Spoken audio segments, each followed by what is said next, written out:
Avec la plaidoirie des conseils de M. Moussa Dadis Camara, Maître Jean-Baptiste Jokame Abba. Merci, Monsieur le Président. Merci, Messieurs les assesseurs. Je reviens encore devant vous, espérant que pour ce premier passage, je le dis parce qu'il pourrait y avoir des répliques, que je pourrais terminer aujourd'hui vers la fin de la soirée.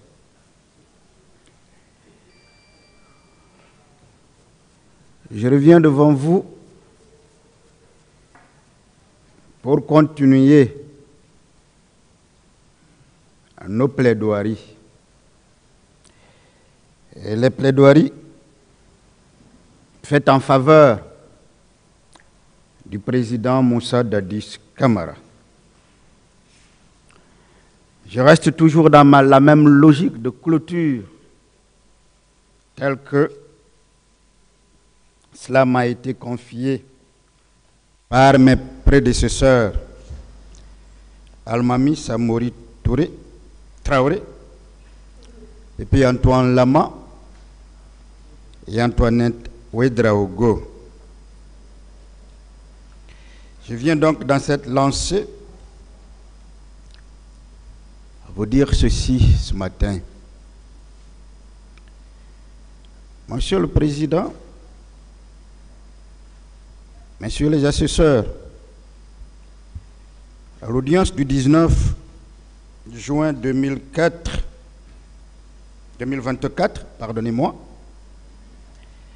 j'avais commencé à faire le parallèle entre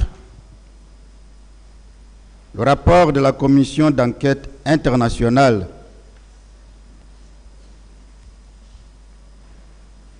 et le rapport général de la Commission nationale d'enquête indépendante. Notre but est de vous amener à être plus regardants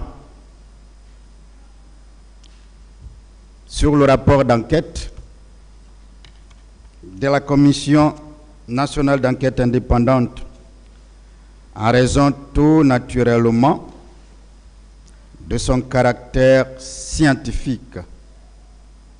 Ce caractère scientifique qui a prévalu à sa rédaction, ce caractère scientifique qui a prévalu à son établissement.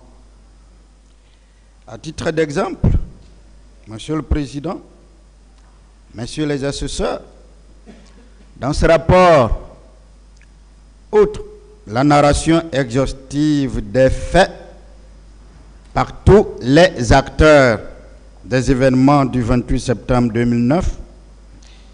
Et quand je parle des acteurs, je fais allusion au gouvernement, aux partis politiques, à la société civile, naturellement avec les ONG qui étaient là.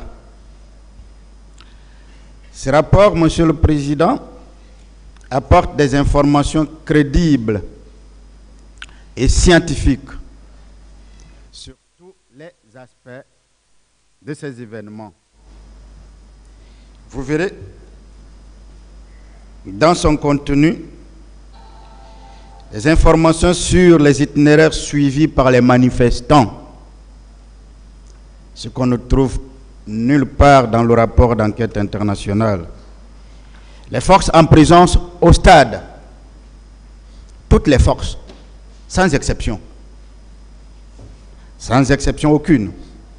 Alors même que dans le rapport d'enquête internationale, il y a eu déjà un parti pris, des partis politiques, avec qui les enquêteurs de cette commission avaient décidé de convenir d'une méthode de travail. Vous verrez également, Monsieur le Président, Messieurs les assesseurs, des tableaux de répartition des victimes en fonction des services d'accueil,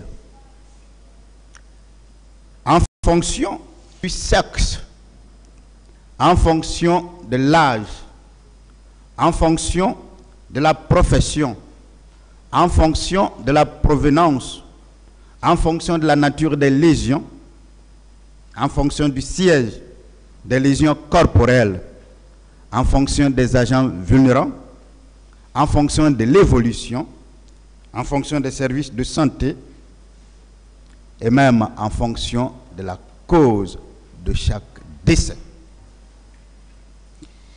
Les enquêteurs de la commission d'enquête nationale indépendante tirent ainsi leurs conclusions en fonction de ces travaux scientifiques, contrairement aux enquêteurs de la commission d'enquête internationale qui, eux, se sont contentés de superlatifs, de gros mots, de contre-vérités, et ont même trahi leur mandat, ont même trahi le Haut Commissariat aux droits de l'homme, ont même trahi les Nations Unies. Parce que les Nations Unies voudraient un travail sérieux, mais les enquêteurs désignés ont trahi le mandat, un mandat pourtant qui leur permettait de faire convenablement leur travail. Ceci dit, Monsieur le Président, je voudrais passer maintenant là aux répliques que la défense du président Dadis a déjà commencé, bien entendu, mais que je viens terminer, et les répliques contre les plaidoiries des avocats des partis civils, mais également les répliques contre les réquisitions du ministère public. Les autres ayant déjà presque tout dit, mes répliques vont être axées essentiellement sur la fameuse demande de requalification, sur la fameuse demande d'application du statut de Rome. D'ailleurs, en parlant de ces deux demandes, l'une n'est que la conséquence de l'autre. Ce débat, nous avions pensé que c'était terminé.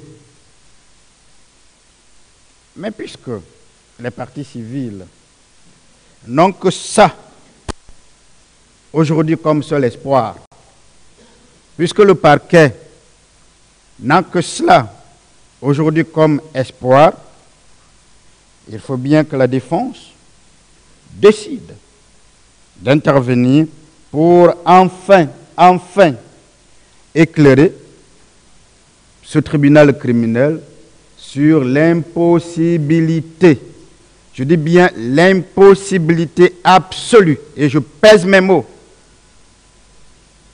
de requalification dans cette affaire. Je vais m'efforcer, avec toute la pédagogie qu'il faut, pour vous faire comprendre, et avec des éléments pour nous, qui constituent en réalité le b.a.-ba du droit, les connaissances élémentaires donc du droit. Nous allons pour cela, Monsieur le Président, commencer de notre manière à résumer les plaidoiries des avocats des partis civils, à résumer les plaidoiries, plutôt les réquisitions du ministère public. Cela nous permettra de fixer le contexte.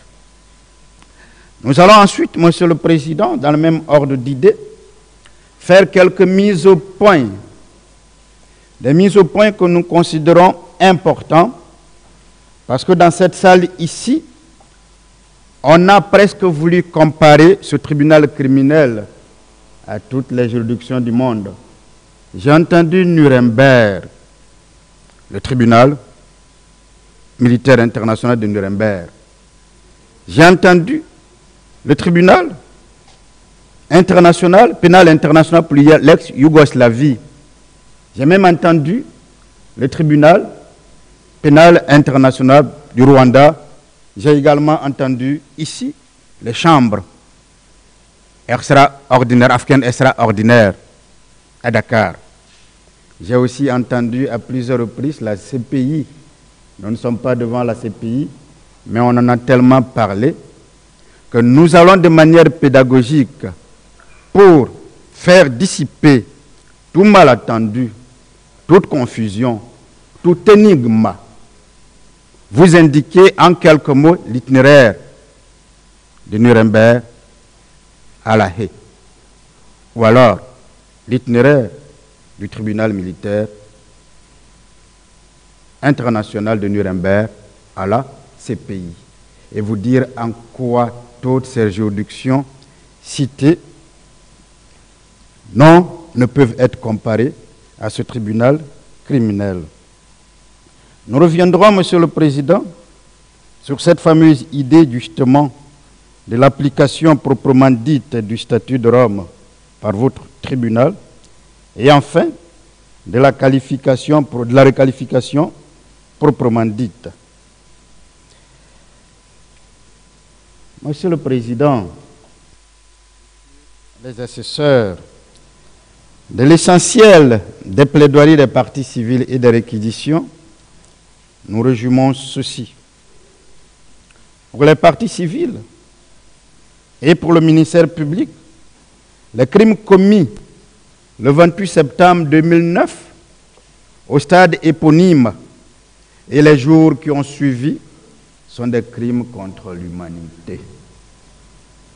Toujours pour eux, le président Moussa Dadis Camara, naturellement avec le colonel Moussa Tebro et le commandant Aboubakar Diakité, le président est donc responsable de ces crimes en sa qualité de président de la transition à l'époque des faits.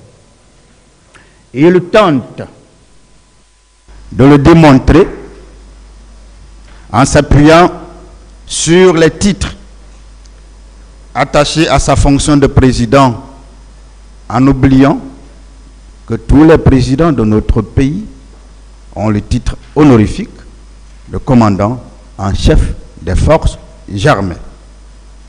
De leur entendement, donc, être commandant en chef des forces armées, c'est être dans la hiérarchie militaire, c'est être dans la chaîne de commandement, c'est être dans l'opérationnel sur le terrain. C'est donc être chef militaire. Et il sollicite ainsi l'application du statut de Rome du 7 juillet 1998 instituant la Cour pénale internationale ratifiée par la loi L-25/AN du 20 décembre 2002, promulguée à la même date et publiée au journal officiel de la République, selon bien sûr la partie civile, sous le numéro 10 du 10 janvier 2003, par ce tribunal criminel. Voilà tout l'argumentaire des parties civiles. Voilà tout l'argumentaire du ministère public pour demander et peut-être, puisque c'est le but visé, à obtenir la requalification des faits. Dans ce dossier, les faits de ce dossier, un crime contre l'humanité et haute responsabilité de commandement ou de supérieur hiérarchique. C'est d'ailleurs sur cet argumentaire, Monsieur le Président, du reste léger, mais totalement léger, tant dans sa forme que dans son contenu, que le ministère public et les parties civiles entendent vous convaincre, entendent convaincre vos assesseurs et vous amener à entrer en condamnation du président Moussa Dadis Camara. Il n'y a rien de nouveau, puisque les mêmes argumentations ont été déjà émises ici et des débats ont été tenus. À l'occasion, il faut rappeler, Monsieur le Président, que dans un document, puisque c'est important, que le parquet avait qualifié de réquisition ici, alors qu'il n'en était pas un, nous l'avions déjà démontré. Le parquet s'était donc appuyé et fondé son argumentation sur les déclarations de certains accusés, y compris les déclarations du président Moussa Dadis Camara. Et je vais revenir là-dessus. Certaines parties civiles et certains témoins pour requérir la requalification en crime contre l'humanité et autres responsabilités de commandement à l'égard du président Moussa Dadis Camara. À cette phase, le ministère public s'était appuyé et avait fondé également son argumentaire sur certaines pièces du dossier, notamment le rapport d'enquête de la commission d'enquête internationale que nous avons totalement déconstruit la semaine passée, mais totalement démonté parce qu'il n'est pas crédible, pas du tout. Également le courrier adressé à monsieur le directeur du centre d'entraînement des forces de gendarmerie de Kalea, que nous avons également déconstruit et démonté. Mais dans ces réquisitions orales présentées le 22 mai 2024, le ministère public revenant sur ces débats sur la requalification, qui avait d'ailleurs déjà été joint au fond, c'était basé cette fois sur 6 éléments de preuve. Des éléments qu'il a qualifiés de chiffres, de 22 certificats légaux, médico-légaux, de visionnage public, radio et vidéo, l'utilisation des armes à feu et le déploiement des recrues de Kalea et le témoignage. Il n'a plus rien dit sur les déclarations de certains accusés. Il n'a plus rien dit sur les déclarations du président Moussa Dadis Camara. Nous sommes donc, la défense du président Dadis n'est donc pas surpris, car cela démontre encore, Monsieur le Président, Messieurs les assesseurs, que le ministère public est à court d'arguments. Il est tellement à court d'arguments qu'il est passé à côté de son sujet. De sorte que, même dans la présentation des faits, il a essayé parfois de faire une présentation totalement erronée. Je vous donne juste un exemple. Le ministère public a indiqué que le président Dadis a affirmé qu'aucun élément de Kalea n'est allé au stade. Le président Dadis n'a jamais dit cela. Voici ce qu'il a dit. Il a dit qu'il ne sait pas qui est allé au stade, mais il a été informé que le commandant Aboubakar Diakité, alias Toumba, et le colonel Moussa Tebro Camara étaient allés au stade. C'est différent. Parce que dire qu'il a dit que des éléments de Kalea n'étaient pas allés au stade voudrait dire qu'il savait. Qu'il savait. C'est pour ça que nous revenons là-dessus avec toute notre énergie pour vous faire comprendre que cela est une façon de tronquer ou de trahir la réalité de ce qui a été dit ici. Aussi, nous allons indiquer les conclusions qui peuvent être tirées, Monsieur le Président, de ces réquisitions avant de les répondre, mais également de ces plaidoiries des avocats. On a tous compris, Monsieur le Président, que les avocats des partis civils et le ministère public convergent tous sur la requalification parce qu'ils savent avoir échoué dans la démonstration du bien fondé des chefs d'accusation qui ont saisi ce tribunal criminel. Ces chefs d'accusation, chacun les connaît. Il s'agit de meurtre et assassinat. Il s'agit de viol. Il s'agit de séquestration, enlèvement, torture. Il s'agit de vol à main armée. Il s'agit d'abstention délictueuse. Il s'agit de mise en danger de la vie d'autrui. En ce qui concerne le président Dadis, il s'agit de complicité de tous ces faits, à part l'abstention délictueuse et la mise en danger de la vie d'autrui. Ce que nous avons d'ailleurs démonté.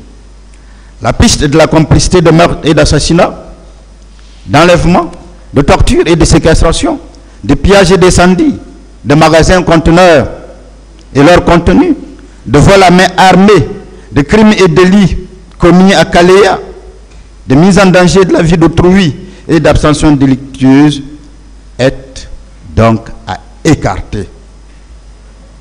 Cette piste est à écarter, Monsieur le Président, Messieurs les assesseurs, parce que tout simplement, comme nous l'avons dit, elle a été abandonnée par le poursuivant et épouse de circonstances la partie civile qui y ont de renoncer.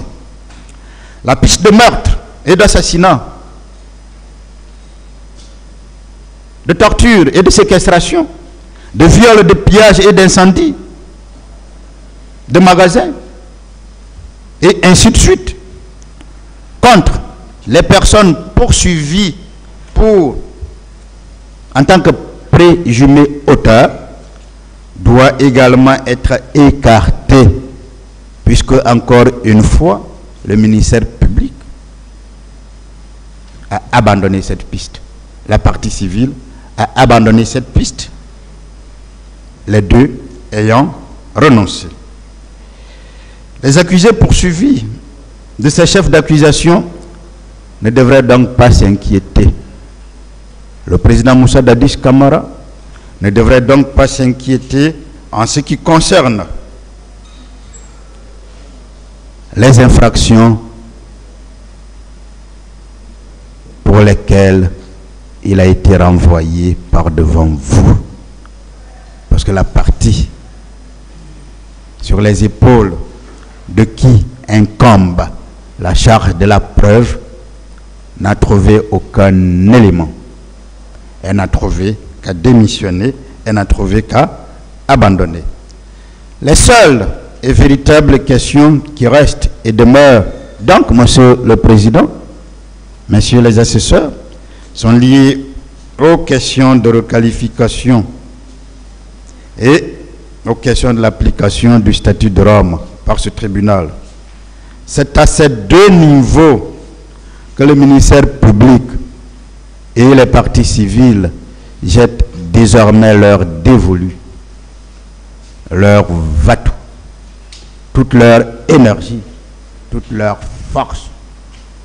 La seule porte qui existe uniquement pour eux, mais qui n'existe pas et n'existera jamais pour le tribunal, qui n'existe pas et n'existera jamais pour la défense, qui n'existe pas et n'existera jamais pour la défense du président Moussa Dadis Camara.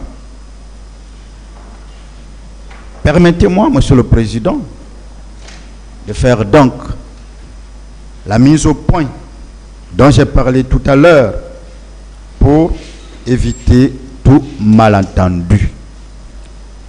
Je vous ai dit que les parties civiles ont largement parlé de Nuremberg. Les parties civiles et le ministère public ont largement parlé du tribunal pénal international de l'ex-Yougoslavie. Nous en parlons, nous insistons dessus, parce que le but visé, et vous verrez, plus on va avancer, c'est de vous induire en erreur,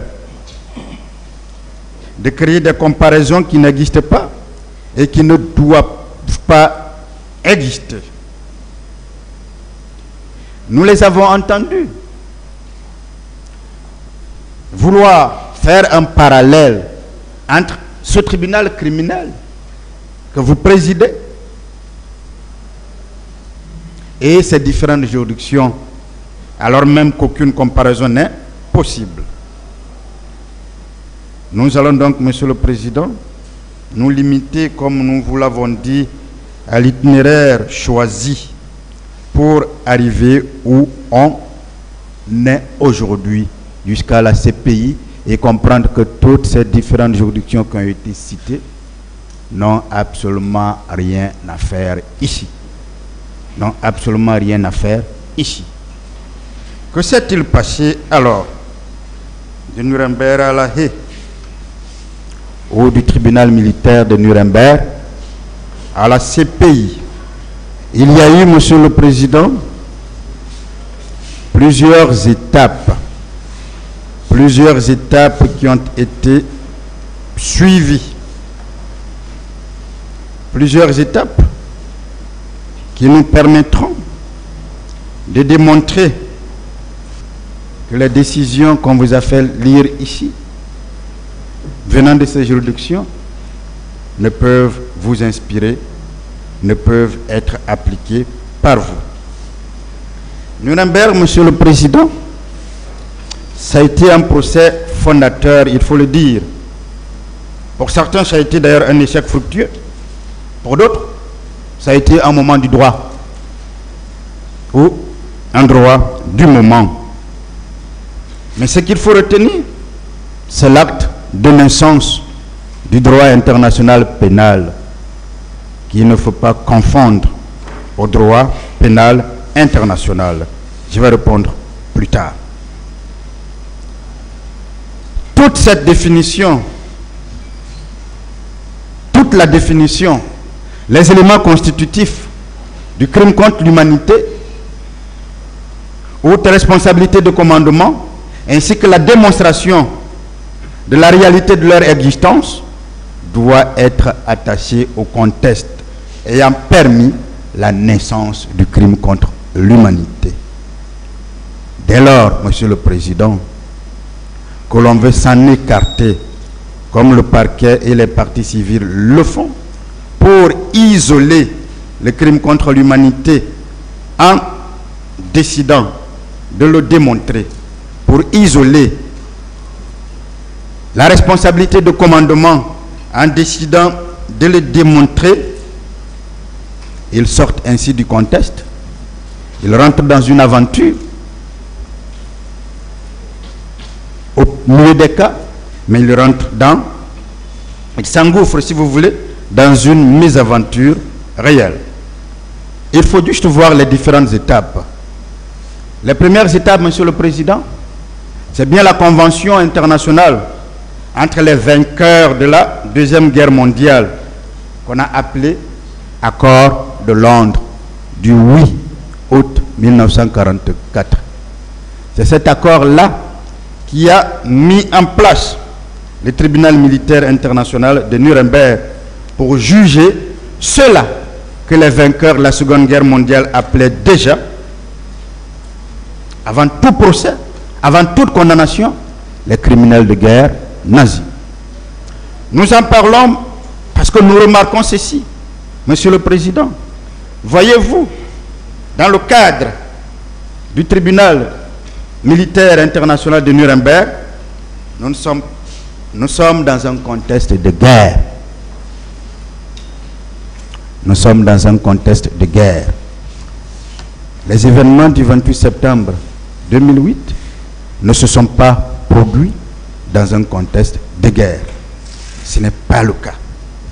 Donc parler de ce tribunal militaire, c'est risquer, prendre le risque de s'engouffrer dans une mésaventure, espérant que l'on pourrait induire ce tribunal militaire, ce tribunal criminel en erreur.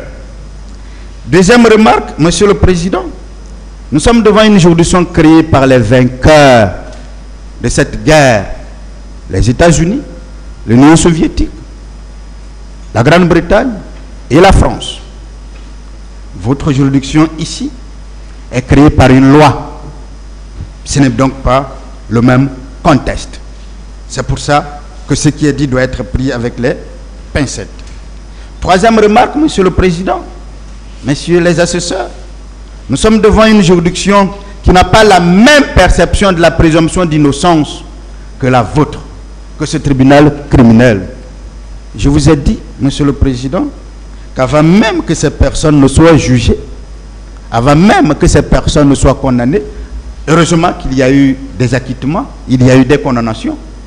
D'autres se sont même suicidés entre le jugement et la condamnation. D'autres ont fui. Votre perception de la présomption d'innocence est totalement différente. Parce que celle-là indique clairement que les personnes qui sont poursuivies devant vous ici sont présumées innocentes. Tant qu'une décision n'a pas été rendue à leur encontre et une décision devenue définitive. Il est donc inconcevable, Monsieur le Président, de considérer, en parlant du tribunal militaire international de Nuremberg, qu'il peut y avoir une comparaison entre eux, les deux.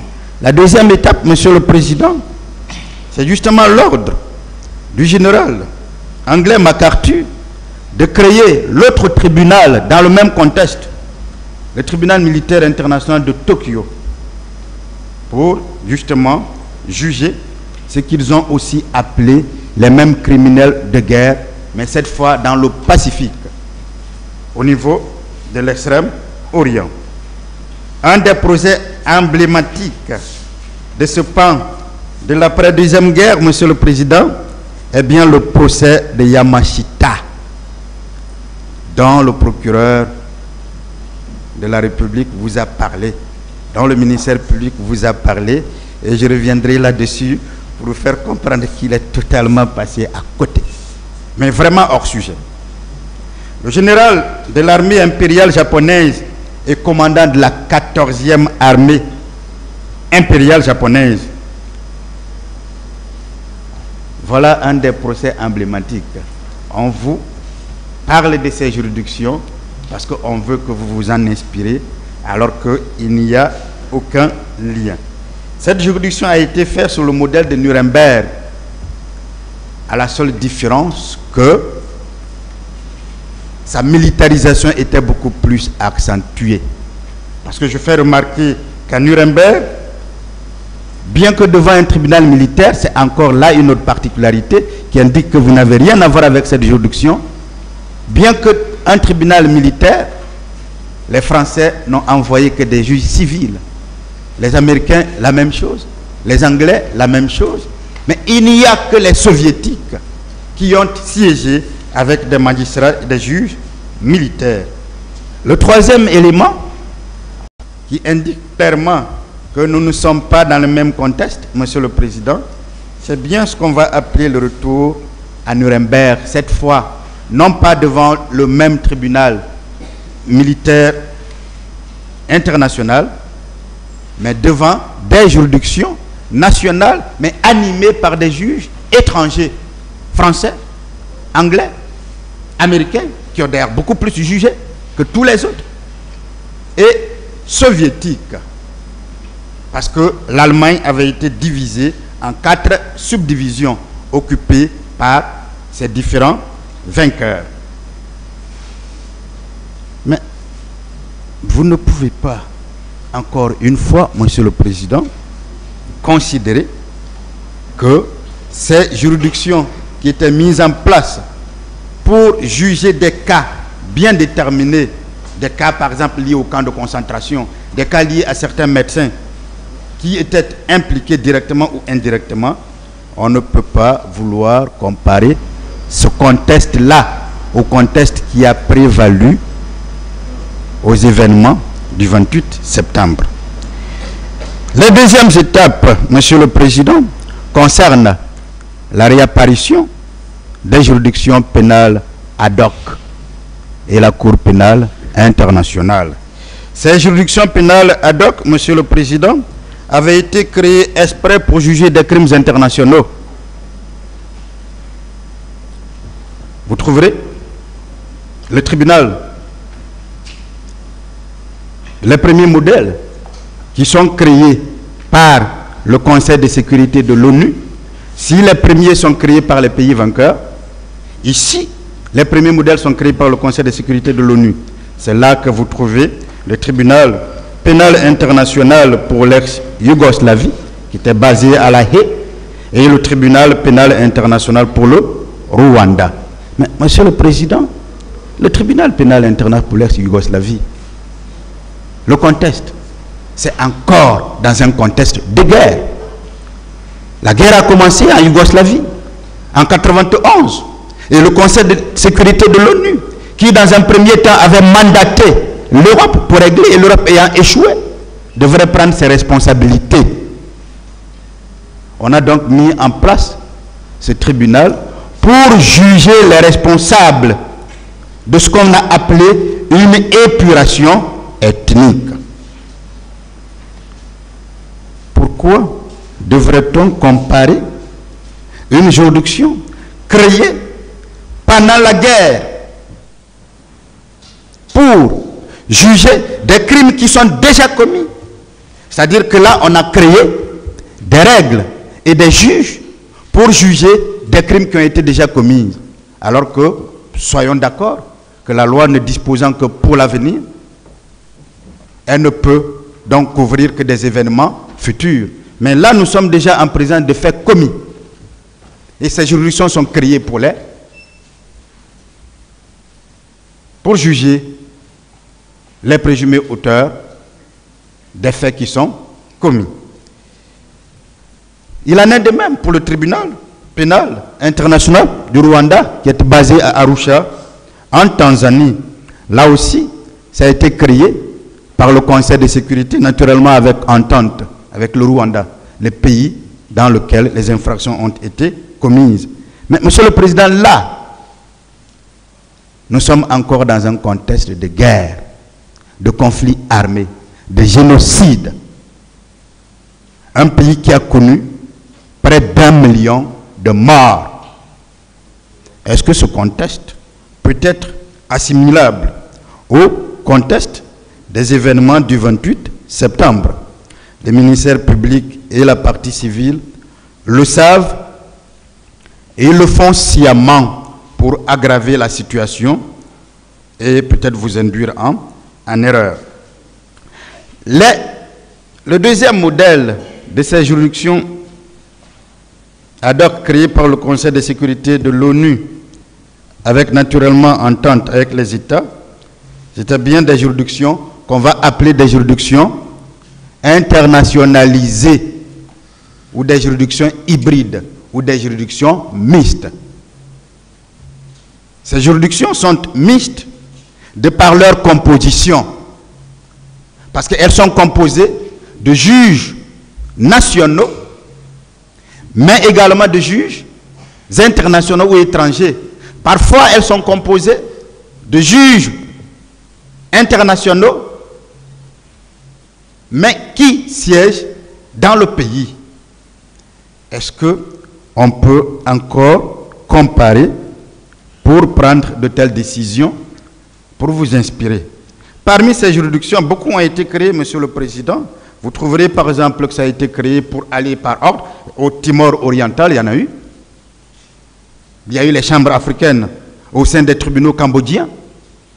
Il y a eu la Sierra Leone, après la guerre, le conflit. Il y a eu la Bosnie, la Serbie, la Croatie, les chambres africaines extraordinaires au Sénégal. J'en parlerai, puisque je répondrai d'ailleurs au cas qu'on a voulu vous présenter, qui n'ont absolument rien à voir avec ce procès et avec les éléments. C'est d'ailleurs sur cela que je vais m'attarder essentiellement. Il y a eu la Cour spéciale de la République centrafricaine, les chambres spécialisées pour le Kosovo et le tribunal spécial du Liban, lorsque Rafik Hariri est décédé. Ces juridictions, encore une fois, Monsieur le Président, ont été mises en place, soit dans le contexte de la guerre, ou carrément, ou totalement après les conflits, pour juger des faits qui avaient été déjà commis pour juger des faits commis dans un contexte de guerre, dans un contexte de conflit armé. On ne peut pas donc vous en parler, Monsieur le Président, uniquement pour vous induire en erreur. Enfin, Monsieur le Président, le dernier élément de ces juridictions ad hoc, c'est bien la Cour pénale internationale. On va en parler, puisqu'on veut que le statut de Rome qu'il a institué soit appliqué par vous. On ne sait pas pourquoi, mais il faut quand même retenir que si toutes les autres juridictions étaient des juridictions non permanentes, parce que tout simplement instituées pour s'occuper d'un cas bien déterminé, et donc sa durée dépend des procès qui s'y tiennent. La Cour pénale internationale, elle, devient la seule juridiction permanente, créée par l'ONU et avec plusieurs États. Notre pays, la Guinée, justement, a ratifié ce statut de Rome, qui, pour être fonctionnel, avait besoin de 60 ratifications. Et nous faisons partie des 120, je crois, ou 124 États membres actuels. Mais au moins pour la première fois, on a une juridiction qui va désormais s'intéresser aux faits qui sont commis dans l'avenir. Une juridiction qui, dans les règles, dispose donc pour l'avenir. Pour la première fois, on revient donc aux faits non antérieurs, mais aux faits postérieurs à la commission de ces infractions.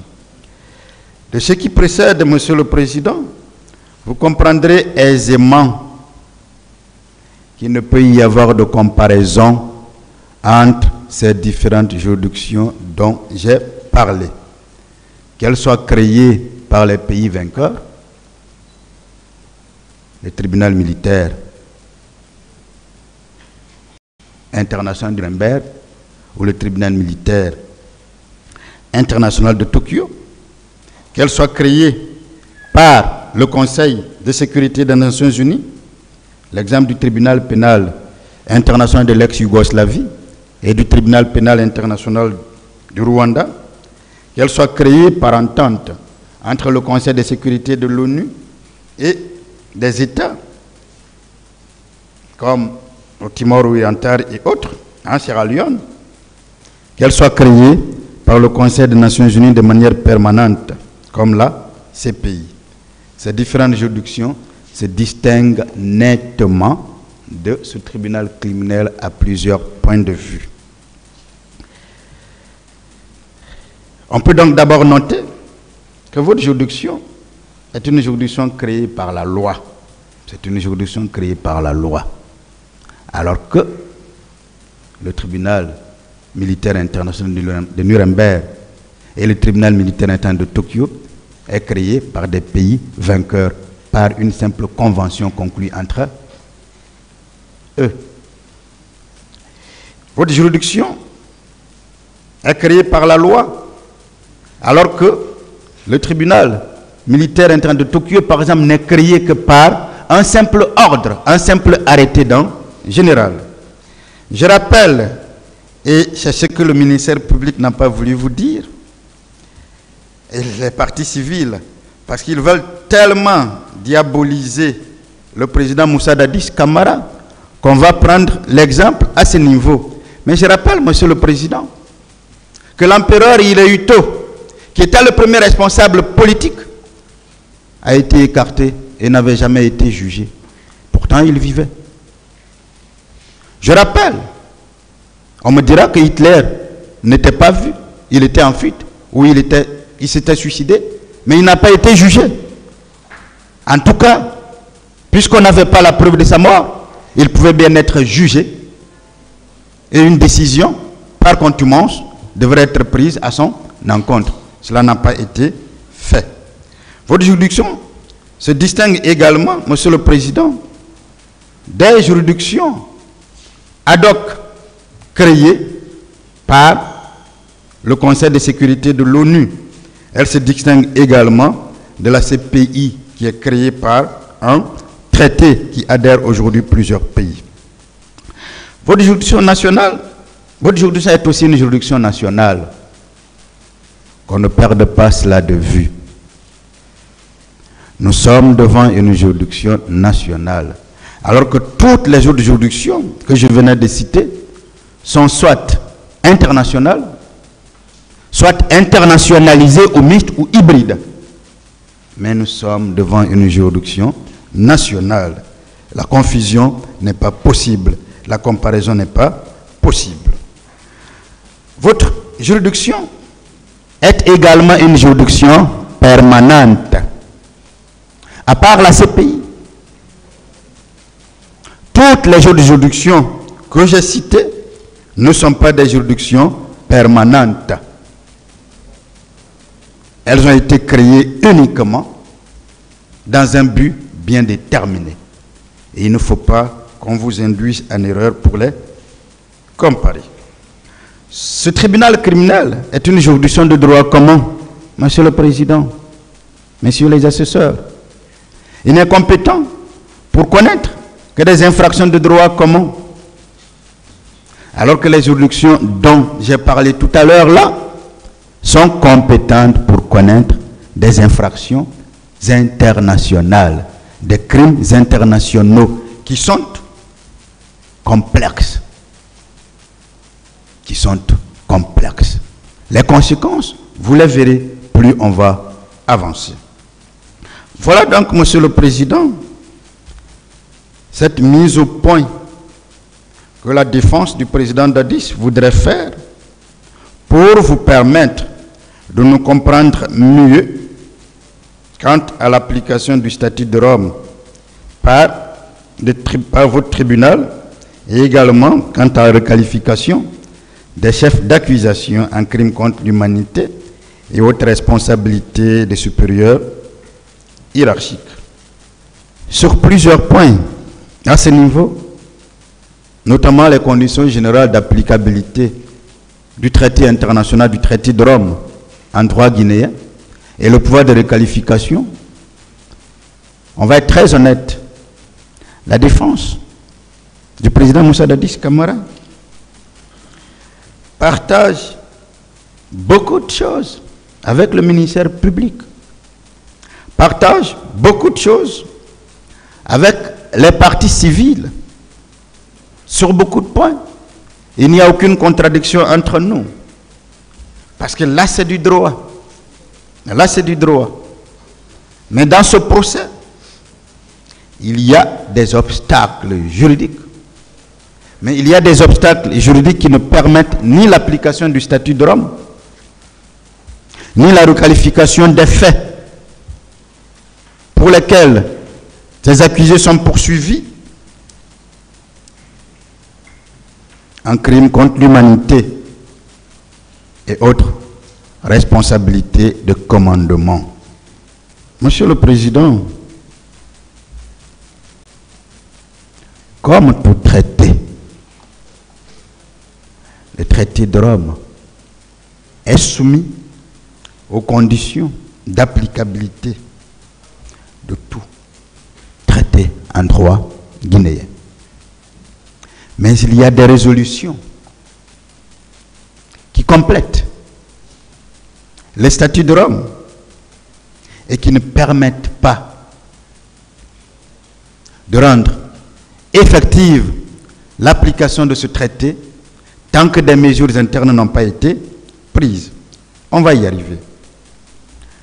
Une fois en vigueur, les traités doivent être exécutés par les signataires en application du principe pacta sunt servanda. Le ministère public en avait parlé. Et sur ce point, nous sommes très d'accord. Des moyens existent donc pour en assurer le respect. D'une part, les traités s'appliquent à tout le territoire des États partis. D'autre part, il lie chacune des parties et seulement chacune des parties. C'est l'effet relatif des traités. L'expression, Monsieur le Président, partie s'entend d'un État qui a consenti à être lié par le traité et à l'égard duquel le traité est en vigueur. C'est pourquoi les traités ne lient que les États qui les ont expressément acceptés. De ce point de vue-là, la défense du président Dadis est d'accord avec le ministère public et les partis civils, puisque le traité de Rome a été ratifié par notre pays. Ayant donc été ratifié par notre pays, il est important qu'il puisse trouver application. La partie civile avait d'ailleurs indiqué, mais sans aller très loin, que la Guinée appartient au système moniste. Mais il avait oublié de dire que ce système moniste, le système moniste absolu, n'existait plus. Il suffit, Monsieur le Président, de lire l'article 79 de la Constitution à l'époque qui était en vigueur pour comprendre aisément ce que nous venons de dire. Les traités ou accords régulièrement approuvés ou ratifiés ont dès leur publication une autorité supérieure à celle des lois sous réserve de réciprocité. Ces dispositions indiquent clairement la nécessité de la publication. Mais la publication ne relève pas du mécanisme international. Elle relève du mécanisme ou du fonctionnement interne de notre droit positif. Cela signifie que les règles internes qui fixent les moyens à mettre en œuvre pour parvenir à une publication régulière doivent être des règles votées, adoptées par notre Parlement. Et de ce point de vue, les dispositions préliminaires du Code civil règlent le problème. Les articles 1er, 2, 3, 4, 5, 6, 7, 8, 9 du Code civil sont très clairs là-dessus.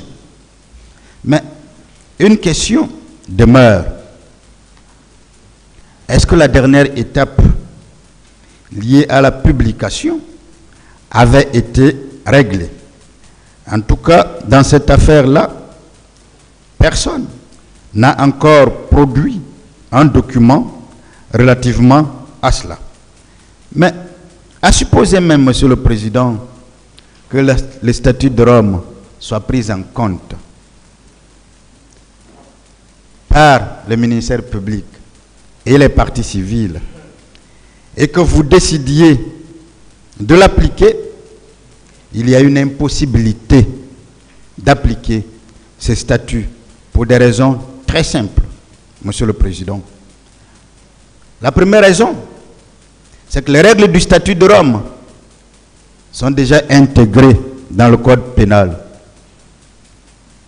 Et chaque article du Code du statut de Rome, en ce qui concerne le crime contre l'humanité ou la responsabilité du supérieur hiérarchique, correspond à un article du Code pénal ou du Code de procédure pénale. Vous qui êtes une juridiction nationale, pourquoi, devant ces articles de correspondance, vous allez les abandonner pour appliquer les dispositions du statut de Rome, alors que ces dispositions sont déjà intégrées? La deuxième raison, Monsieur le Président, c'est qu'il n'y a aucun intérêt à appliquer le statut de Rome dans ce procès. Il n'y a aucun intérêt à appliquer le statut de Rome dans ce procès. Et pour me répéter, l'article 94 du Code pénal de notre pays correspond à l'article 7 du statut de Rome. Mais pourquoi, alors que ce sont les mêmes mots, les mêmes virgules, les mêmes points, mais pourquoi vous vous appuyerez sur l'article 82, sur l'article 7 du statut de Rome, alors que ce que cette disposition-là vous offre, vous les obtenez, vous les avez déjà avec l'article 94. Il en est de même pour l'article 94 du Code pénal. Mais c'est l'article 29 du statut de Rome. L'article 97 du Code pénal, c'est l'article toujours 7 du statut de Rome. L'article 198 du Code pénal, c'est l'article 28 du statut de Rome. Pourquoi, Monsieur le Président, dès lors que vous avez ces outils en main, qui sont intégrés dans un code que vous utilisez en tant que juridiction nationale, pourquoi laisser cet outil-là pour utiliser un autre outil beaucoup plus complexe, beaucoup plus compliqué? Alors que, comme vous l'aviez dit vous-même, ce procès, c'est un procès guinéen. Nous sommes devant le tribunal criminel et nous faisons ce que nous avons l'habitude de faire. Donc dès lors, quel intérêt à appliquer, à viser et à appliquer les règles du statut de Rome quand les règles sont déjà intégrées dans l'arsenal répressif guinéen? Pour le juge, pourquoi vous allez laisser nos dispositions, les dispositions du code pénal, les dispositions du code de procédure pénale qui s'appliquent en la matière pour appliquer le statut de Rome? Troisième raison, Monsieur le Président, le règlement du statut de Rome n'est pas celui qui est appliqué devant ce tribunal. De deux choses l'une, ou vous décidez, puisque c'est ce que le ministère public veut, c'est ce que la partie civile veut, ou vous décidez d'appliquer les règles du statut de Rome, mais en même temps, vous acceptez les conséquences en appliquant le règlement de la CPI. Parce qu'on ne peut pas faire une chose et son contraire. Ou vous appliquez les lois internes avec le code, les règlements que nous avons, ou vous appliquez les textes internationaux en appliquant le règlement qui se trouve à la CPI. Parce qu'il est inconcevable d'appliquer les règles du statut de Rome si, à la base, ce n'est pas le règlement de la Cour pénale internationale qui doit s'appliquer. Donc, vous ne pouvez pas, à partir du moment où, depuis que ce procès a commencé, devant votre juridiction criminelle, depuis qu'il a commencé déjà à l'enquête et en phase d'instruction, le règlement de la CPI n'a jamais été appliqué. Ce n'est donc pas ici que l'on va appliquer les règles du statut de Rome en oubliant ce règlement. La quatrième raison, Monsieur le Président, c'est bien lié aux effets, je vais insister là-dessus, aux effets liés à la ratification par la Guinée du statut de Rome. Les effets liés à la ratification par la Guinée du statut de Rome ne vous permettent pas d'appliquer le statut de Rome chez nous. Et pour cela, Monsieur le Président, nous faisons juste allusion à deux résolutions. Deux résolutions prises par l'Assemblée des États partis au statut de Rome. Première résolution, c'est la résolution ICC-ASP-17, résolution point 3, sur la résolution sur la coopération adoptée à la 11e séance plénière de l'Assemblée des États partis au statut de Rome, le 11 décembre 2018. par consensus. L'Assemblée des États partis au statut de Rome, par cette résolution sur la coopération, au point 6 dispose que, je cite, rappelle que la ratification du statut de Rome doit avoir pour contrepartie la mise en œuvre dans l'ordre interne des États des obligations qui découlent de cet instrument, en particulier par le biais de la législation d'application, et à cet égard invite instamment les États partis au statut de Rome qui ne l'ont pas encore fait à adopter les dispositions législatives et autres mesures qui leur permettent de se conformer pleinement aux obligations que leur impose le statut de Rome. Deuxième résolution, c'est la résolution ICC-ASP-17, résolution 5, sur le renforcement de la Cour pénale internationale et de l'Assemblée des États partis, adoptée à la 13e séance plénière le 12 décembre 2018, par consensus. L'Assemblée des États partis au statut de Rome, en cette résolution sur le renforcement de la Cour pénale internationale et de l'Assemblée des États partis, dispose au point 8 que, je cite, rappelle que la ratification du traité du statut de Rome doit avoir pour contrepartie la mise en œuvre par les États au plan national des obligations qui en découlent, notamment l'adoption de la législation d'application nécessaire, en particulier dans les domaines du droit pénal, de la procédure pénale, de l'entraide et de l'assistance judiciaire au niveau international avec la Cour. Invite incessamment à cet égard les États partis au statut de Rome qui ne l'ont pas encore fait à adopter à titre prioritaire cette législation d'application et encourage l'adoption, s'il y a lieu, des dispositions relatives aux victimes. C'est clair. Monsieur le Président, Messieurs les assesseurs, la Guinée a adopté des mesures législatives afin de mettre en œuvre le statut de Rome, ratifié le 4 juillet 2003. Le code pénal guinéen a été modifié par la loi numéro 2016/059/AN du 26 octobre 2016 pour pleinement mettre en œuvre les dispositions substantielles, je dis bien substantielles, du statut de Rome, incluant les principes généraux. Le code de procédure pénale guinéen a été modifié par la loi numéro 2016/60/AN du 26 octobre 2016 et prévoit désormais les dispositions relatives à la coopération avec la Cour pénale internationale. Dès lors, Monsieur le Président, le crime contre l'humanité dont on parle,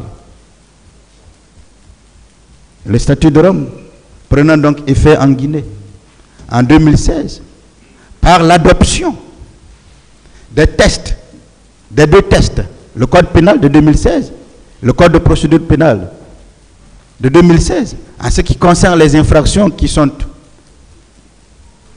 pour lesquelles les infractions de crimes contre l'humanité ou la responsabilité de commandement, c'est uniquement à partir de 2016 que le statut de Rome est effectivement devenu une réalité. Parce que tout simplement, c'est à cette date-là, et conformément aux deux résolutions prises par l'Assemblée des États partis, que la Guinée a accompli, a exécuté ces différentes obligations internationales en ce qui concerne le statut de Rome. On ne peut donc pas penser que ce test peut s'appliquer. Cinquième raison Monsieur le Président, le principe de la complémentarité ou de la subsidiarité ne permet pas l'application du statut de Rome. Au cours de la 77e session de l'Assemblée générale des Nations unies, la Cour pénale internationale présentait un rapport.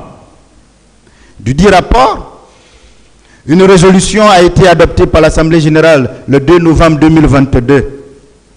L'Assemblée générale, en la dite résolution, dispose au point 5 que, je cite, Monsieur le Président, souligne que la Cour, étant complémentaire des juridictions pénales nationales au terme du statut de Rome, les États doivent prendre dans leur ordre juridique interne des mesures appropriées en ce qui concerne les crimes en présence desquels ils sont tenus en droit international d'exercer leurs responsabilités, d'ouvrir des enquêtes et d'engager des poursuites.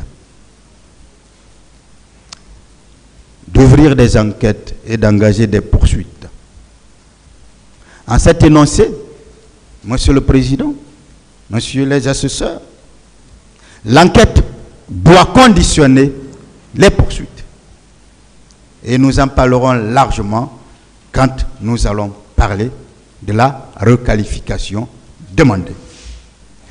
L'enquête ouverte selon les dispositions des lois du pays qui appliquent le principe de la complémentarité. La CPI étant complémentaire des juridictions guinéennes.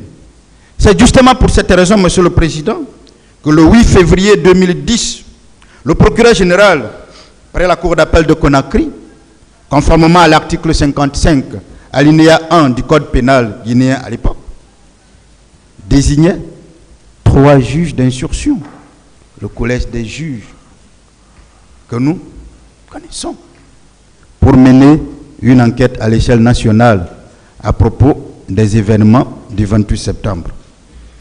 Le 29 décembre 2017, ce pool des juges a donc clôturé son instruction et renvoyé l'affaire en jugement.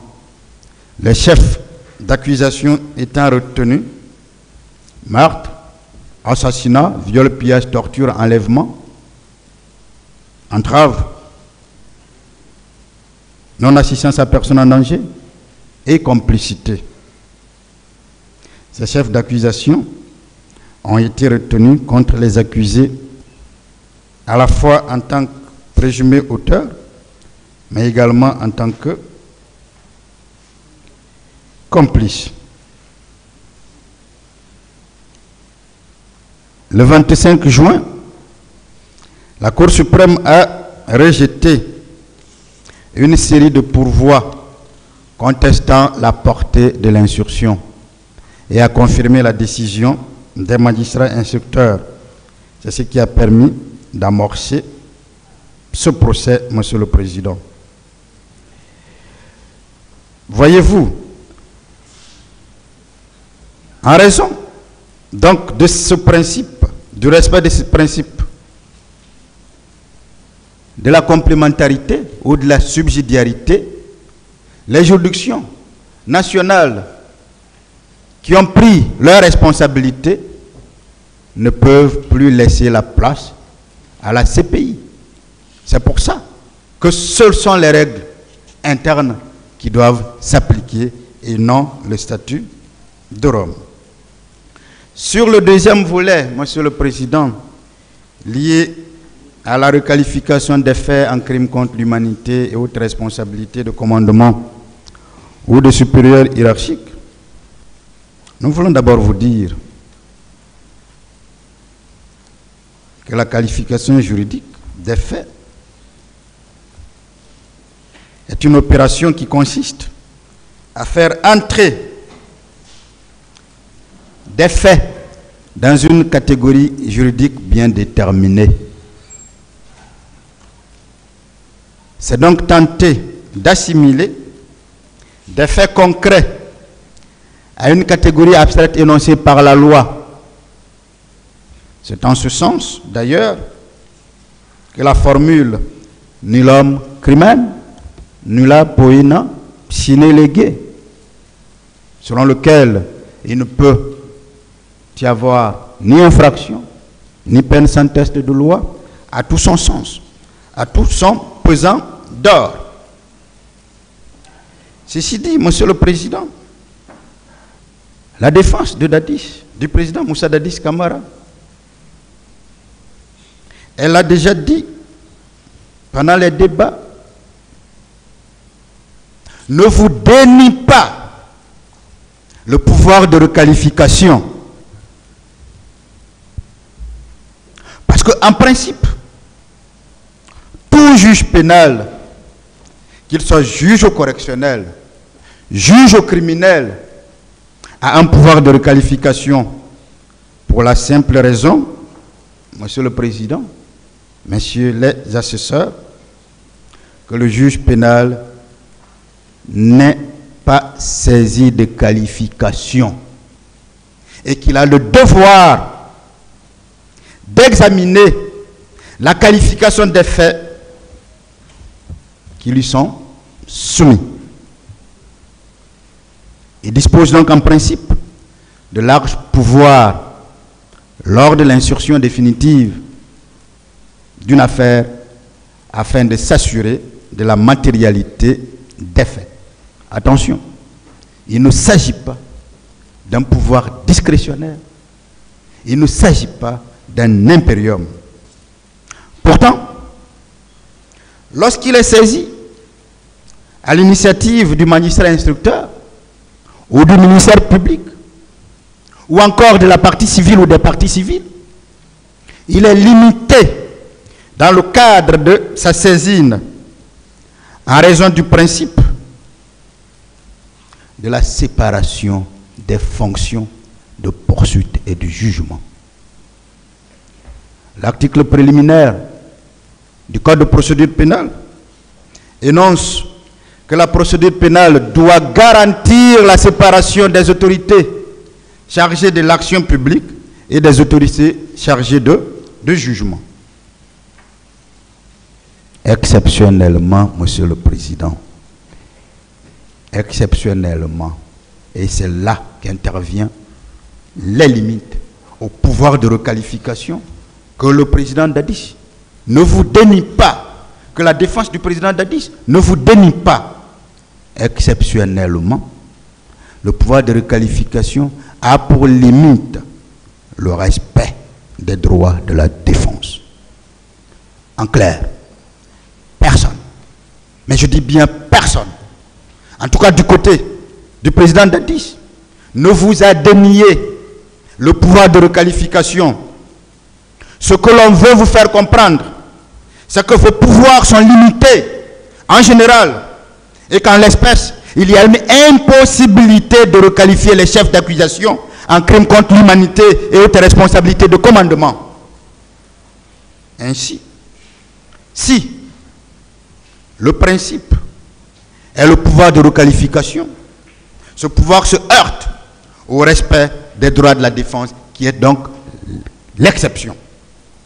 Concrètement, cela veut dire qu'il n'est pas dans le pouvoir souverain, qu'il n'est pas dans le pouvoir discrétionnaire, qu'il n'est pas dans l'impérium du juge pénal de procéder à la qualification des faits de la poursuite sans avoir à s'interroger sur l'observation des droits de la défense.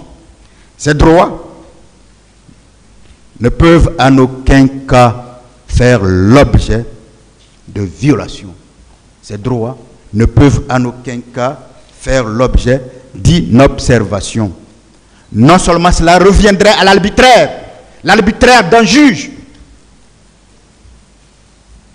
mais cela reviendrait à ouvrir la voie à la censure qui interviendra demain ou après-demain parce que votre décision pourra faire l'objet de recours. Les droits de la défense sont sacrés. Et les droits de la défense dont il s'agit sont entre autres le droit d'être notifié des faits de la poursuite, le droit d'être interrogé et entendu sur ses faits, le droit de se défendre. De ce point de vue, Monsieur le juge président, Messieurs les juges assesseurs, l'article préliminaire du Code de procédure pénale énonce les caractères de la procédure pénale, les conditions de la poursuite, la responsabilité des autorités chargées de l'action publique, l'obligation pour les autorités judiciaires de respecter les garanties procédurales suivantes. Le principe de la présomption d'innocence. Vous l'avez toujours respecté, d'ailleurs en distinguant entre les juridictions créées par les vainqueurs de la Seconde Guerre mondiale, qui n'ont pas la même perception de la présomption d'innocence. Je vous ai dit que vous avez pleinement démontré que vous maîtrisez et respectez la présomption d'innocence, même si le parquet n'en fait pas autant, même si la partie civile n'en fait pas autant. C'est aussi le droit à un procès équitable, le droit à la défense, le droit de la personne poursuivie d'être informée de ses droits, le droit pour toute personne d'être jugée dans un délai raisonnable et de voir sa condamnation examinée par une juridiction. Est-ce que, Monsieur le Président, pour les faits graves de crimes contre l'humanité, pour les faits graves de responsabilité de commandement, est-ce que le président Moussa Dadis Camara a été interrogé sur ces faits pour qu'il donne sa version des faits? Est-ce que ces faits lui ont été notifiés? Est-ce qu'il a été entendu sur ces faits? Est-ce qu'il a été entendu oralement ici ou sur PV sur la qualification crime contre l'humanité? Est-ce qu'il a été notifié de faits liés à sa responsabilité de commandement en tant que chef militaire? Puisque le parquet veut faire passer, parce qu'il était président de la Guinée, et donc commandant en chef des forces armées, on veut faire comprendre que ce titre honorifique fait de lui, en dehors de tout conflit, en dehors de tout contexte de guerre, un chef militaire. Mais nous allons arriver et nous allons démonter cela de manière très élémentaire par les armes que le parquet lui-même nous a remis à travers les décisions qu'elle a produites pour vous inspirer, pour asseoir la conviction de ce tribunal.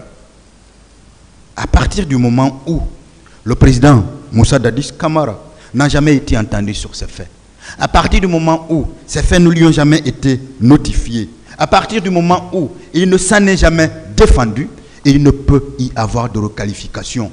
Parce que votre pouvoir de requalification n'est pas souverain. Votre pouvoir de requalification doit se heurter au respect des droits de la défense. Parce que si vous requalifiez, vous aurez commis l'arbitraire. Et si vous commettez l'arbitraire, votre décision est devant sûre d'être censurée. Je sais, Monsieur le Président, que vous n'accepterez jamais d'être trompé dans ce sens-là. C'est pour ça que les dernières parties de mes plaidoiries sont justement consacrées à la tentation des erreurs judiciaires qui pourraient intervenir et les responsables de telles erreurs qui peuvent vous induire encore une fois à déshumaniser la justice. On ne peut pas aujourd'hui sur ce point-là indiquer. Mais j'étais dans un cadre général, Monsieur le Président, puisque je parlais de tout juge pénal. Je viens avec toute la pédagogie qu'il faut. Mais je voudrais m'adresser au tribunal criminel que vous êtes. Je voudrais m'adresser aux faits criminels dont la qualification est demandée. Ces crimes contre l'humanité, qui sont des crimes complexes, qui sont des crimes graves, qui sont des crimes difficiles à cerner. Ce n'est pas pour ne rien que ces crimes sont connus par les juridictions internationales. Ce n'est pas pour ne rien que tout le monde ne peut pas être juge devant ces juridictions internationales. Ce n'est pas pour ne rien que tout le monde ne peut pas être avocat devant ces juridictions internationales. Il ne suffit pas de prendre un code pénal et de le lire pour comprendre ces crimes. Et c'est exactement ça le problème du ministère public. Et vous le comprendrez qu'ils ont commis des fautes. Qu'ils ont commis des fautes professionnelles. Et j'espère de tout cœur que le garde des Sceaux nous suit. Et vous le verrez.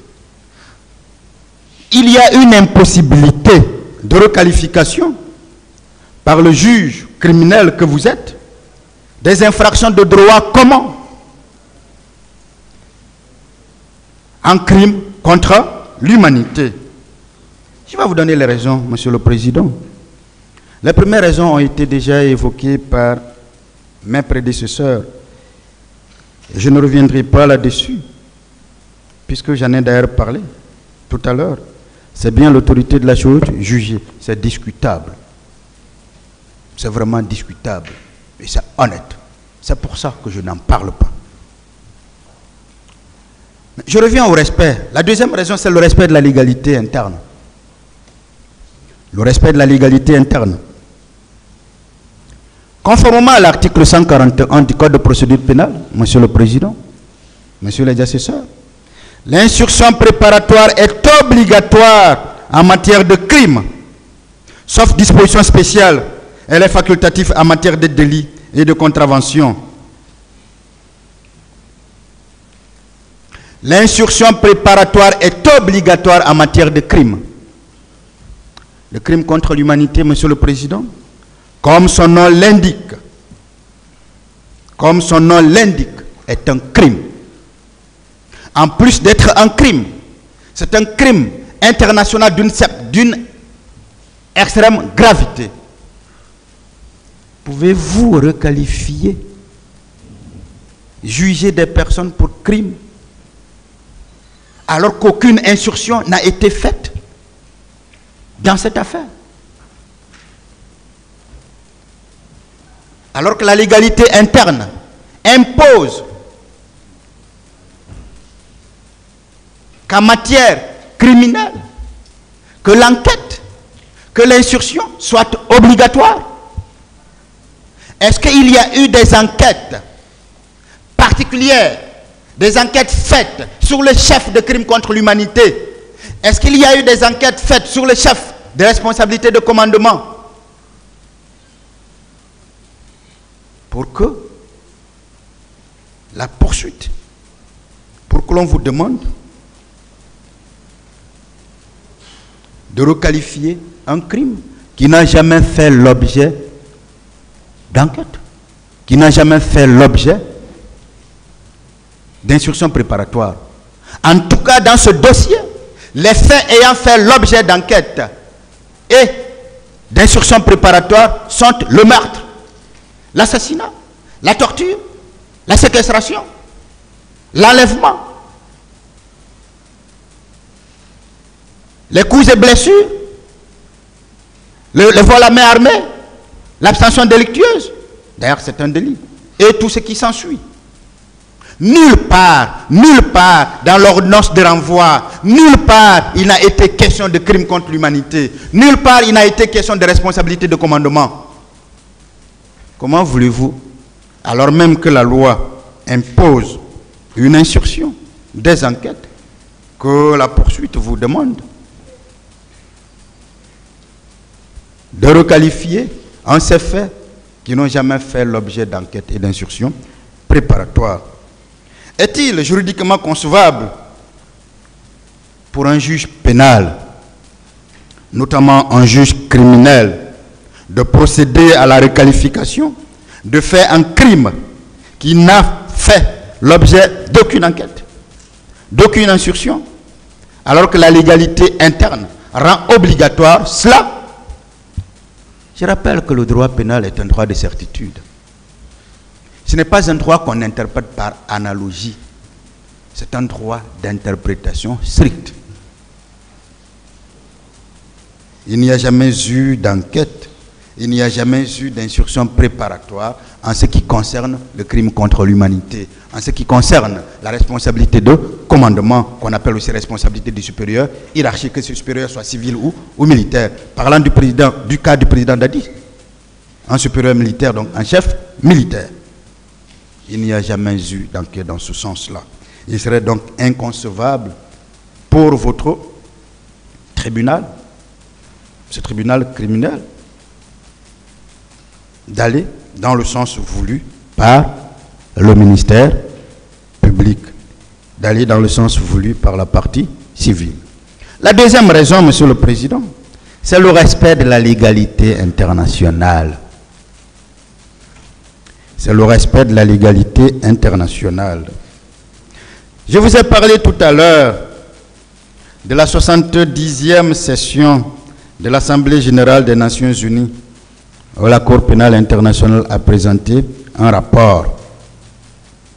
Je vous ai dit, au point 5, ce qui était noté. Le rapport a souligné que la Cour, étant complémentaire des juridictions pénales nationales, au terme du statut de Rome, les États doivent prendre dans leur ordre interne des mesures appropriées en ce qui concerne les crimes en présence desquels ils sont tenus en droit international d'exercer leur responsabilité, d'ouvrir des enquêtes et d'engager des poursuites. Devant un crime international intégré dans l'arsenal répressif guinéen, parce que la Guinée a non seulement ratifié, mais a observé et respecté les résolutions qui obligent, qui constituent la contrepartie pour l'application effective du statut de Rome. On demande que ces crimes ne peuvent être poursuivis, des poursuites ne peuvent être engagées que lorsqu'il y a des enquêtes. Donc la légalité internationale impose également cela. La légalité internationale impose également cela, Monsieur le Président. Donc, tant sur le plan interne que sur le plan international, il est clair qu'il ne peut y avoir l'ouverture de requalification pour une infraction qui n'a jamais fait l'objet d'une enquête, qui n'a jamais fait l'objet d'une insurrection. Le crime contre l'humanité, la responsabilité de commandement, dont font allusion les ministères publics et les parties civiles, ne peuvent être poursuivis, ne peuvent être jugés par vous que lorsque, à la base, il y a eu une enquête, lorsqu'il y a eu une instruction. C'est la condition sine qua non, c'est la condition essentielle et il ne peut en être autrement. La troisième raison pour laquelle la requalification des faits ici sont impossibles, c'est bien l'absence du contexte propice à la commission du crime contre l'humanité. L'absence du contexte propice à la commission du crime contre l'humanité. Monsieur le Président, le contexte du crime contre l'humanité tel que nous connaissons, tel qu'il a été établi par la Charte de Londres, qui est naturellement la convention qui établit ou qui fonde le tribunal militaire international de Nuremberg, désigne comme crime contre l'humanité une violation délibérée et ignominieuse des droits fondamentaux d'un individu ou d'un groupe d'individus inspirés par plusieurs motifs. Je reviendrai sur ces motifs. La notion de crime contre l'humanité est donc une catégorie complexe de crimes punis au niveau international, punis également au niveau national par un ensemble de tests qui regroupent cette incrimination. Ces tests-là existent dans notre droit aujourd'hui et se trouvent consignés dans le Code pénal de la République de Guinée. Le crime contre l'humanité, Monsieur le Président, tire son origine des 7 principes de Nuremberg. Il faut que ce contexte soit connu pour comprendre qu'il n'était pas propice plutôt au stade du 28 septembre. Le premier principe, tout auteur d'un acte qui constitue un crime de droit international est responsable de ce chef et passible de châtiment. On est avec Nuremberg, on parle déjà de châtiment. Voyez-vous comment la présomption d'innocence n'était pas respectée? Comment le ministère public veut que vous vous inspirez de ce tribunal militaire pour agir comme tel? Le principe numéro 2, le fait que le droit interne ne punit pas un acte qui constitue un crime de droit international ne dégage pas la responsabilité en droit international de celui qui l'a commis. Principe numéro 3, le fait que l'auteur d'un acte qui constitue un crime de droit international a agi en qualité de chef d'État ou de gouvernement ne dégage pas sa responsabilité en droit international. Le fait que lorsqu'un chef d'État a agi. Principe numéro 4, le fait d'avoir agi sur l'ordre de son gouvernement ou celui d'un supérieur hiérarchique ne dégage pas la responsabilité de l'auteur en droit international s'il a eu moralement la faculté de choisir. S'il a eu moralement la faculté de choisir. Principe numéro 5. Toute personne accusée d'un crime de droit international a droit à un procès équitable, tant en ce qui concerne les faits qu'en ce qui concerne le droit. Voyez-vous, Monsieur le Président, en parlant de procès équitable à ce niveau, on parle d'un procès du début à la fin. Donc depuis l'enquête jusqu'au jugement, en passant par l'instruction. Ce qui encore implique que l'enquête est obligatoire dans le cas des crimes qualifiés crimes internationaux, que l'instruction est également obligatoire. 6e principe 6. Les crimes énumérés ci-après sont punis en tant que crimes de droit international. Le crime contre la paix, le crime de guerre, le crime contre l'humanité. C'est en cela que j'ai dit que le crime contre l'humanité tirait sa source du principe de Nuremberg et que si on veut parler du crime contre l'humanité, on ne doit pas oublier le contexte. On ne doit pas traiter cela de manière isolée comme le parquet le fait, comme les parties civiles le font. Principe numéro 7.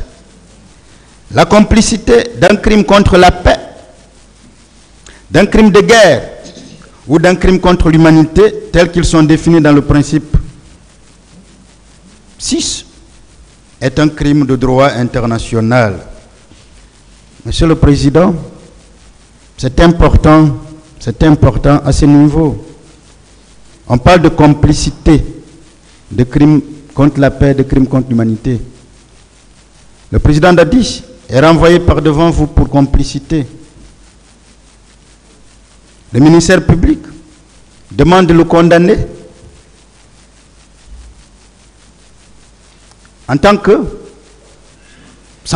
qu'auteur du crime contre l'humanité.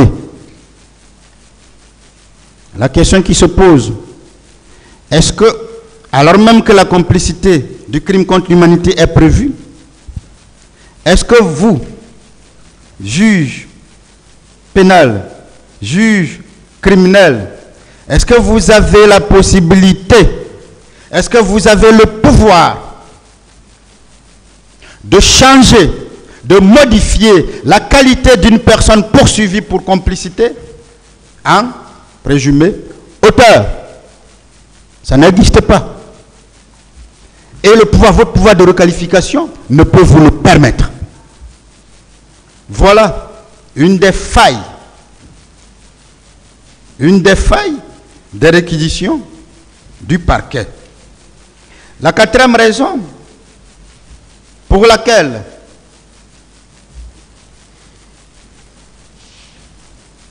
il est impossible de procéder à la requalification, c'est bien le manque de présentation des faits dont la requalification vous est demandée. Pour la défense du président Dadis, vous ne pouvez pas requalifier ce qui n'existe pas, ce qu'on ne vous a pas présenté, ce qui vous a été soumis, remonte de très loin, Monsieur le Président. Ce sont des déclarations des accusés, ce sont des déclarations des parties civiles, ce sont des déclarations des témoins, parfois même morts, puisqu'on a même fait des déclarations du témoin feu général Toto, Mamadou Kamara, alias Toto. Mais les déclarations ne sont pas des faits. Le parquet veut rectifier le tir, alors qu'il a déjà pris un écrit dans ce sens-là. La parole est libre, l'écrit est serve. Et cet écrit se trouve encore dans le dossier, Monsieur le Président. Est-ce que les déclarations d'un accusé sont constitutifs de faits? Est-ce que les déclarations d'un témoin sont constitutifs de faits? Est-ce que les déclarations d'une partie civile sont constitutifs de faits? En tout cas, relativement au président Moussa Dadis Camara, voici les déclarations consignées dans les réquisitions, ce que le ministère public a qualifié de réquisitions, que moi j'appelle condensé de rapports et de comptes rendus. Dit très rapidement, voici ce qu'on qualifie comme ce qui pourrait amener ce tribunal à requalifier les faits contre le président Moussa Dadis Camara. C'est ce qu'on lui attribue. Tous les éléments du régiment étaient armés. J'étais le président de la transition, chef de l'État, commandant-chef des forces armées, premier magistrat du pays et chargé de coordonner les activités de l'État et d'un ministre. Voilà une déclaration. Et pour le ministère public, cela est constitutif de crimes contre l'humanité.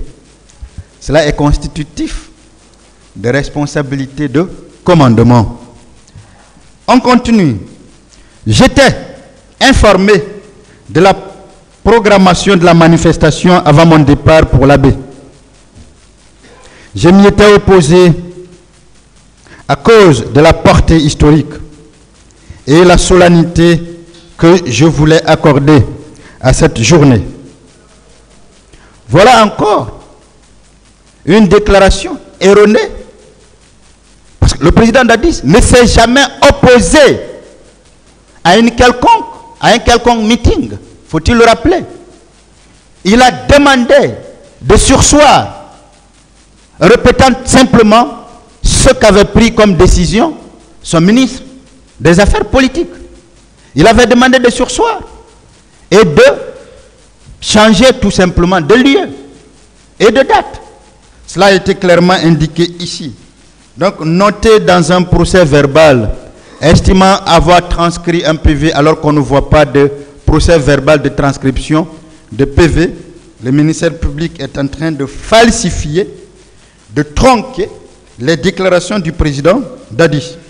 Et même si on s'en tenait à cela, est-ce que cela constitue un fait que l'on doit pouvoir présenter sérieusement à un tribunal criminel pour que ce tribunal criminel entre en requalification? Non. C'est pourquoi je joignais au téléphone vers 1h du matin le leader politique, M. Sidya Touré, pour lui demander non seulement le report de la manifestation, mais aussi sa délocalisation pour le stade de Nangor. Celui-ci me disait qu'il se faisait trop tard. Je n'avais pris aucune disposition pratique et idoine pour faire cesser les massacres qui étaient en cours au stade. Et parmi les hommes qui s'y étaient rendus, il y avait le colonel Moussa Tebro et le commandant Boubacar Sidiki Diakité alias Toumba, auxquels je n'avais donné aucun ordre. Voilà encore autre chose tronquée. Le président Dadis, Moussa Dadis, a clairement expliqué ici toutes les mesures qui avaient été prises. Comment un parquet, parce qu'à court d'arguments, peut bien indiquer dans un document que lui seul, dont lui seul connaît la qualification, que le président a dit qu'il n'a rien fait pour prévenir ces manifestations, qu'il n'a rien fait pour limiter les dégâts. Je pense que de ce point de vue, mes plaidoiries sur l'abstention délictueuse ici, pendant 3 heures de temps, ont été sans ambiguïté. Et personne nous l'a démenti depuis le début. Et personne ne pourra le démentir. Mais même en restant avec ces faits totalement tronqués, pouvons-nous, Monsieur le Président, penser que ces faits constituent un crime contre l'humanité? Ces faits constituent des éléments qui permettent d'engager la responsabilité de commandement du président Moussa Dadis Camara en sa qualité de chef militaire, comme le parquet veut bien le faire comprendre. Je reconnais avoir pris un décret à la date du 2 novembre pour promouvoir en grade tous les militaires, y compris ceux qui s'étaient rendus au stade. C'est une tradition que j'avais héritée. C'est cela encore, cette déclaration qu'on transforme en fait et en crime contre l'humanité.